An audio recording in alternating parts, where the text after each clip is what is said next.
Jimat tuh mas. Ini jimat. Udah kering kayak jemuran.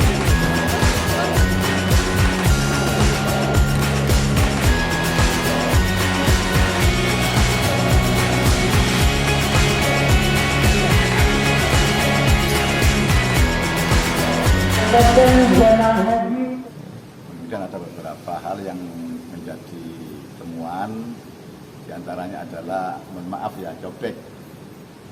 Ya sebenarnya itu bisa dibawa, tetapi seharusnya ditaruh di tas koper. Kenapa? Karena itu kalau melekat di jamaahnya, khawatir ketika di pesawat ada sesuatu yang tidak kita inginkan, misalnya supres, dia jadikan alat untuk melukai yang lain. Jadi kira-kira seperti itu. Dan untuk yang lain saya kira wajar. Hanya salah penempatan. Seperti temukannya gunting kan, gunting, kemudian apa itu pemotong buku, itu juga harus ditaruh di tas koper.